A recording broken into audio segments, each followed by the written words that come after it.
Nessa manhã mais fresca, né? Já não está tanto calor quanto nós estamos vivendo.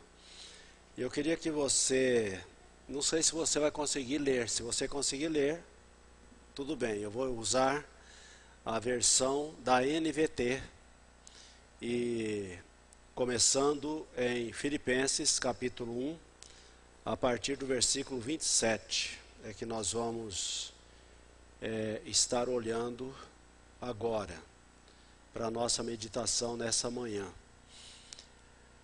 Eu tenho usado essa versão porque ela é uma versão mais moderna, com relação ao vocabulário da língua portuguesa. Ela é mais fácil de ser entendida, porque a versão que nós usamos, revista e corrigida, ela é um português clássico. Então muita gente não entende algumas palavras, e que a gente usava também muito, era da Almeida e atualizada, né, que também tem algumas palavras que é melhor do que, em termos de vocabulário, do que a revista corrigida, mas também tem algumas palavras mais difíceis. Então, entre linguagem de hoje e essa, eu creio que esta é mais fiel ao original do que na linguagem de hoje. Então, Filipenses capítulo 1, versículo 27.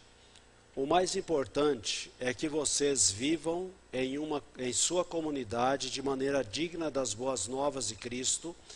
Então, quando eu for vê-los novamente, ou mesmo quando ouvir a seu respeito, saberei que estão firmes e unidos em um só espírito e em um só propósito, lutando juntos pela fé que é proclamada nas boas novas.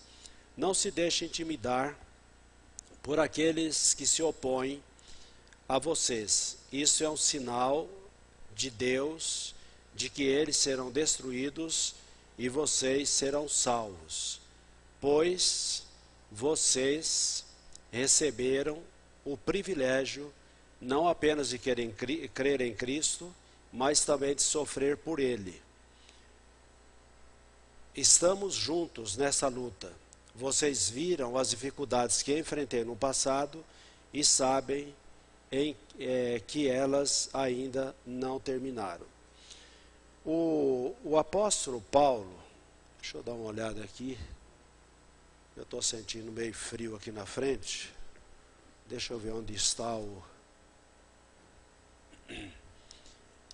Então o apóstolo Paulo, ele está preocupado aqui com o testemunho dos cristãos na comunidade em que eles vivem.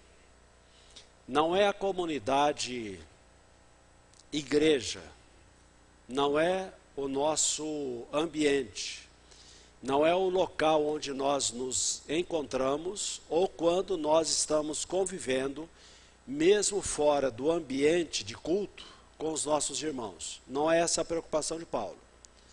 Pelo menos aqui. A preocupação deles é como é que nós estamos vivendo o Evangelho na nossa sociedade, comunidade em termos de cidade, onde nós vivemos, ou bairro onde nós estamos, ou trabalho onde nós estamos inseridos, ou na escola onde nós estudamos. Então a preocupação dele é essa. Por isso que ele diz no versículo 27, o mais importante é que vocês vivam em sua comunidade de maneira digna das boas novas de Cristo. Ele está dizendo, o Evangelho de Jesus Cristo é para ser vivido onde vocês estão inseridos no dia a dia. O Evangelho de Jesus não é para ser vivido no ambiente cristão. Porque no ambiente cristão é fácil a gente viver, não é? Nós chamamos uns aos outros de amor, de irmãos, nós dizemos que nós amamos a cada um dos irmãos, nós temos essas atitudes, paz do Senhor, que Deus se abençoe, Então é muito fácil nós vivermos nesse ambiente onde estamos. Agora, o que precisa ser vivido em termos de evangelho é onde nós estamos inseridos de segunda a sábado, no nosso dia a dia. É isso que Paulo está chamando a nossa atenção aqui. E Paulo está dizendo, quando eu for visitar a vocês, quando eu for ver novamente a vocês, eu quero ouvir que vocês estão unidos no seu espírito e no seu propósito, vivendo o evangelho, vivendo lá fora. E Paulo não estava aqui muito preocupado em saber se dentro das reuniões da igreja tudo estava indo bem. Porque naturalmente tudo estará bem. Haverá uma picuinha aqui, outra ali, mas no geral a igreja vive bem. Agora lá fora, como é que a igreja está vivendo lá fora? Qual é nós temos unidade em termos de testemunho lá fora. O nosso propósito é demonstrar a nossa fé lá fora. É viver o evangelho lá fora. Essa é a preocupação que Paulo está levantando aqui. E aí Paulo, quando chega no versículo 28, ele diz que nós não devemos ser tímidos em termos de vivência do evangelho lá fora. Ele diz que nós não devemos nos preocupar com aquelas pessoas que se opõem ao evangelho que nós vivemos, o evangelho de Jesus. Nós não devemos nos preocupar com isso. E se as pessoas lá fora estão se opondo ao evangelho de Jesus Cristo na nossa vida, ele está dizendo, isso é um bom sinal. Isso é um bom sinal. Quando as pessoas se opõem ao evangelho. Por quê? Porque está demonstrado que aquelas pessoas ainda não foram salvas, e se elas não quiserem serem salvas, elas vão para a perdição, mas nós somos salvos. Porque existe um divisor de águas. A nossa vida e a vida deles, lá fora. Paulo está dizendo. E aí quando chega no versículo 29, ele está dizendo, vocês receberam o privilégio não apenas de crer em Cristo, mas de também sofrer por Ele. A oposição ao Evangelho vai gerar sofrimento. No mínimo, vai ser um sofrimento em termos de as pessoas virarem a cara para nós, as pessoas não quererem conversar conosco, as pessoas passarem por nós, ignorar-nos, fazer de conta que não nos viu. No mínimo, isso acontece. Mas há sofrimento maior. Nós temos visto na Ásia, na Europa, que os cristãos verdadeiros estão sofrendo.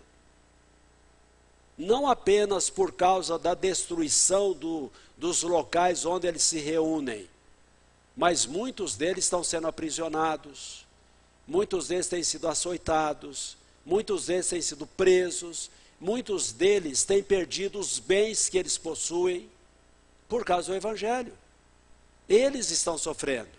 Então Paulo está dizendo que o privilégio que nós temos não é apenas de crer, de saber que nós vamos para os céus, mas nós também temos o privilégio de sofrer por Jesus.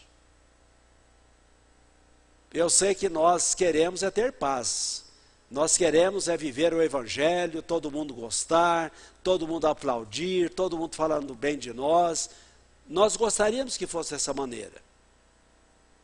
Mas só que nós, muitas vezes, não levamos em consideração que nós estamos numa luta.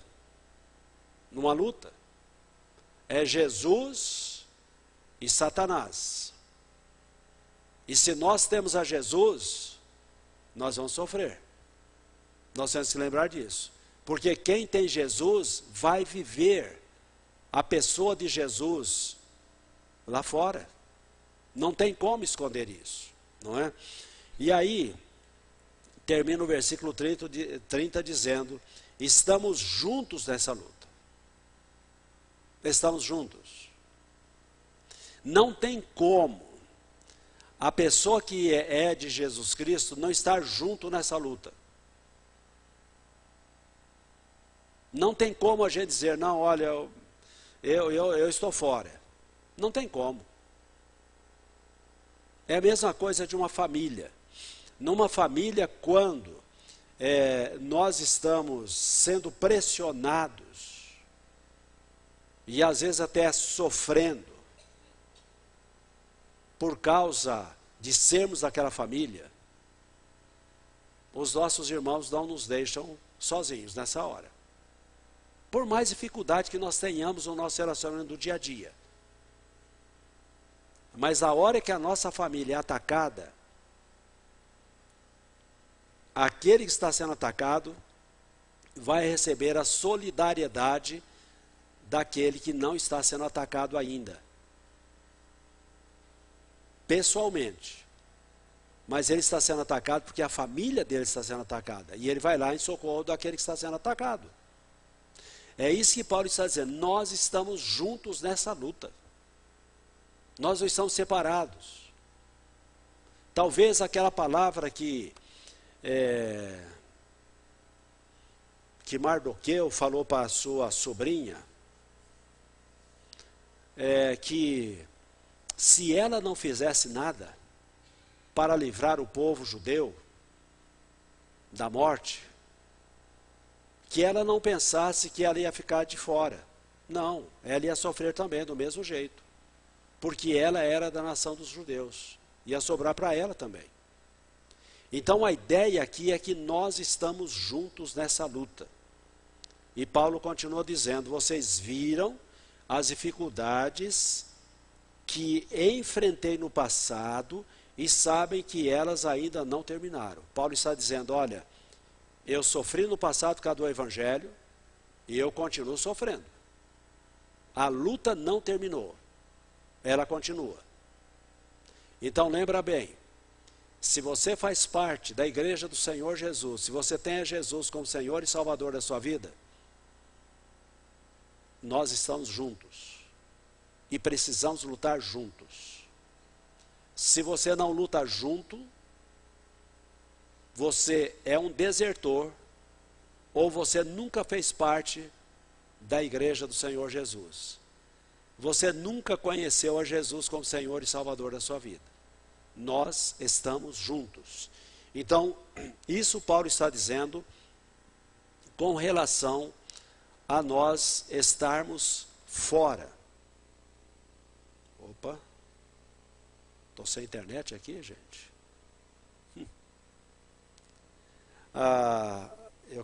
Deixa eu voltar aqui. Então o que Paulo está mostrando aqui é que nós estamos, como deve ser o nosso compromisso fora. Ele está mostrando isso aqui para nós. Agora, vamos olhar aqui para Filipenses, capítulo 2. Ele, então, está dizendo o seguinte para nós. Agora, para nós que estamos dentro, no nosso contexto, no nosso envolvimento, na nossa comunhão, ele está dizendo, há alguma motivação por estar em Cristo, alguma consolação que vem do amor, alguma comunhão no Espírito, alguma compaixão e afeição. Ele está levantando interrogações, fazendo perguntas. Ele pergunta se há alguma motivação de nós estarmos em Cristo. Qual é a motivação de nós estarmos em Cristo? A motivação é, primeiro, porque nós somos salvos. E essa demonstração, ela está porque nós, se estamos em Cristo, se somos igreja de Jesus, será que tem alguma consolação em amor entre nós? É a pergunta dele. E se nós estamos juntos, há alguma comunhão no Espírito, e aqui ele está falando do Espírito Santo, que é o Espírito Santo de Deus quem gera essa comunhão entre nós e mantém essa comunhão entre nós, e alguma compaixão e afeição, e eu tenho compaixão do meu irmão, e eu me afeiçoo ao meu irmão, aquele meu irmão, ele é importante para mim? Deveria ser, se somos irmãos em Cristo Jesus, não é? Aí o texto continua dizendo, então completem minha alegria, concordando sinceramente uns com os outros. Ele está dizendo, então não pode haver divisão entre nós. Se não pode haver divisão entre nós lá no mundo, porque o nosso testemunho tem que ser vibrante diante do mundo, nós temos que dar o mesmo testemunho lá fora. Aqui dentro, nós precisamos viver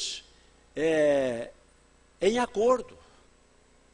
É o que Paulo falou aqui em cima, há alguma comunhão no Espírito, alguma consolação que vem do amor, alguma compaixão e afeição. Nós precisamos concordar nesses aspectos. Nós não podemos ter sentimentos diferentes entre nós. É o que a Bíblia está dizendo.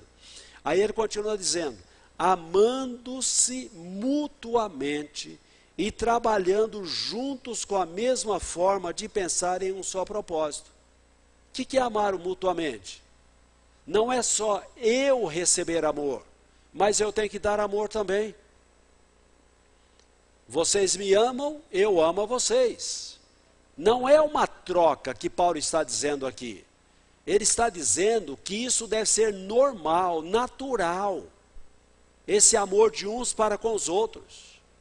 Não é eu te amo se você demonstra me amar. A ideia é, eu devo amar porque essa é a essência do cristianismo. Eu tenho que amar o meu irmão. Eu preciso amar o meu irmão. É algo natural que Paulo está dizendo. E ele está dizendo que amando-se mutuamente, o que vai acontecer? Nós também vamos trabalhar juntos. Vamos trabalhar juntos. Ah, não, eu não quero trabalhar com o irmão fulano de tal, não. Não existe isso, irmãos. Não existe. Se o irmão fulano de tal estiver naquele grupo, eu não entro naquele grupo. Eu não vou estar lá. Ou ele ou eu. Não existe isso. Paulo está dizendo que esse amor vai nos levar a trabalhar juntos. Está dizendo que nós vamos ter a mesma forma de pensar e um só propósito. Toda a igreja, em todos os seus ministérios, em todos os seus departamentos, em todas as suas comissões, o propósito é único.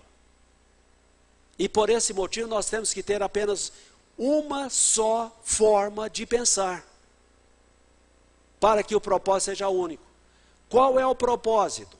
O propósito é a glória de Deus.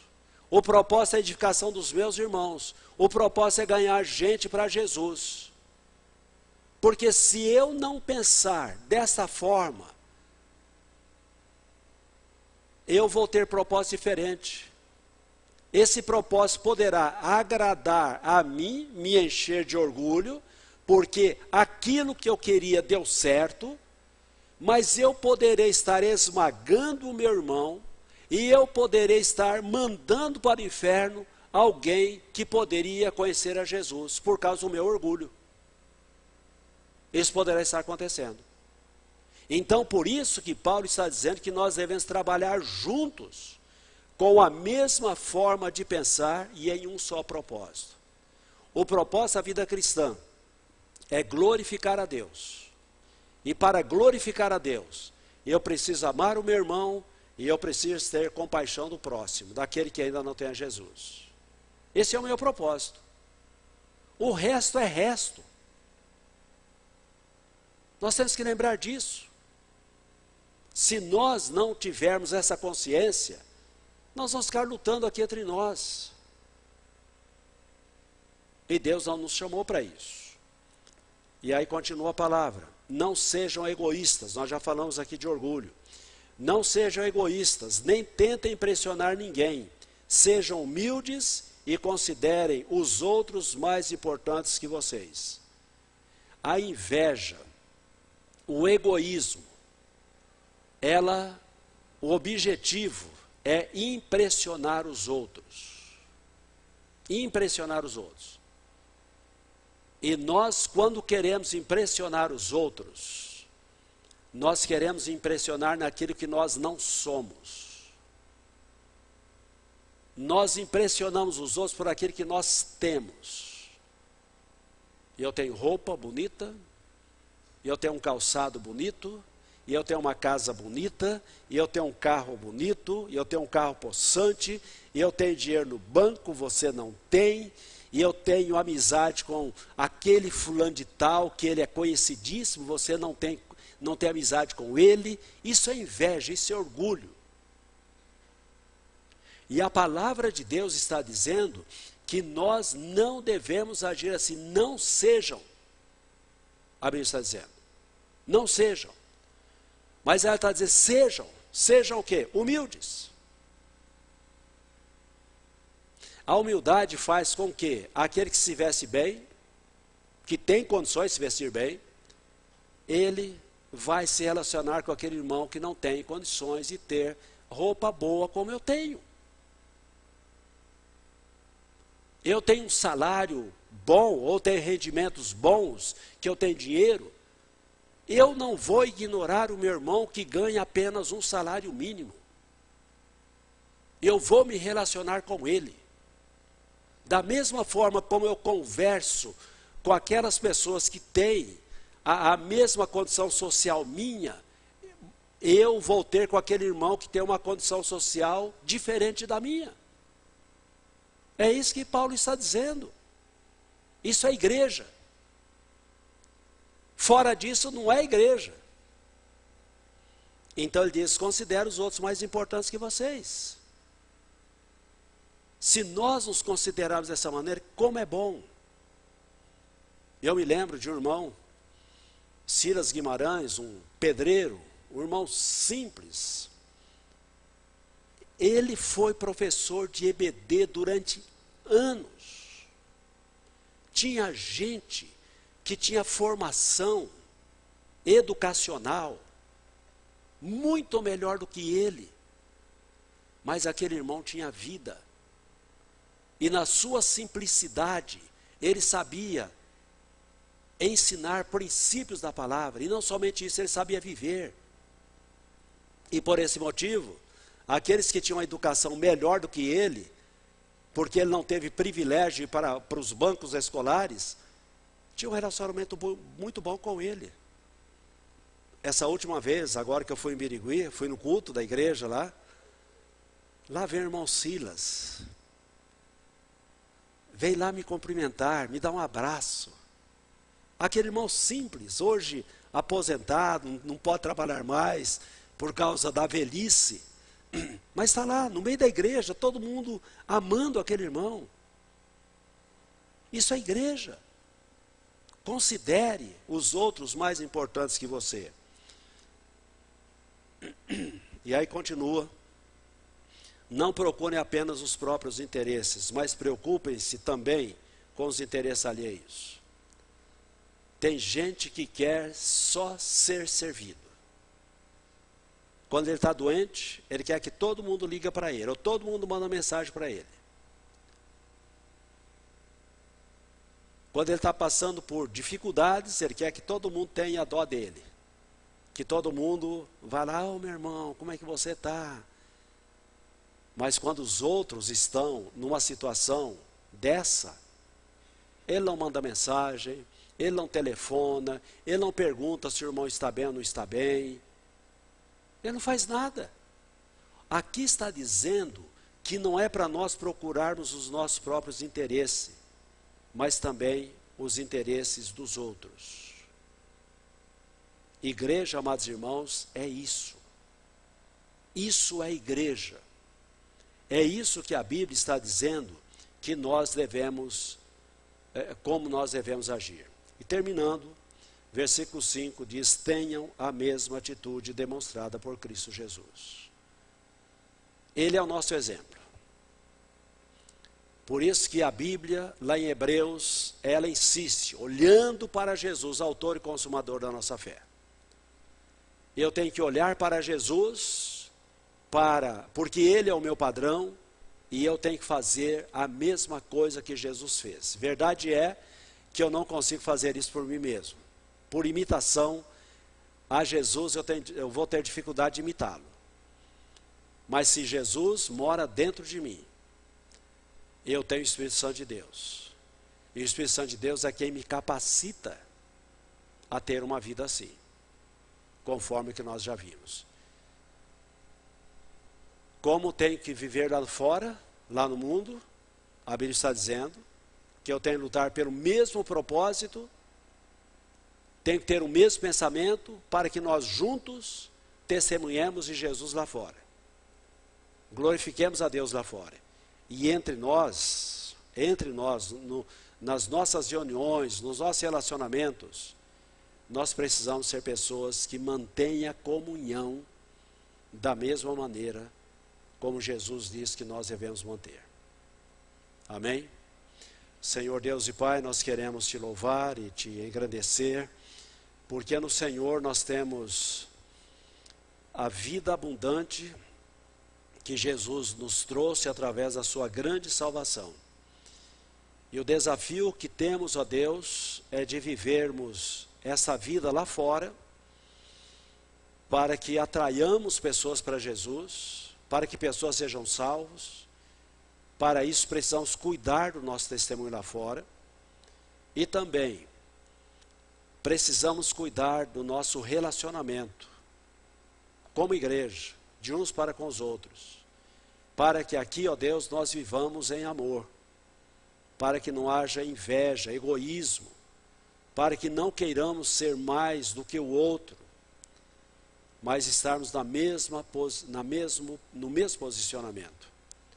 Te louvamos porque Jesus nos deu esse exemplo, e nós te engrandecemos porque o Senhor não nos deixou sós. O Senhor enviou teu Santo Espírito para nos capacitar a vivermos essa vida cristã lá fora e essa vida cristã de comunhão aqui dentro. Concede, ó Deus, que haja essa visão, essa compreensão em cada um de nós, para que vivamos essas realidades. Nós oramos em nome de Jesus, o teu Filho. Amém, Pai.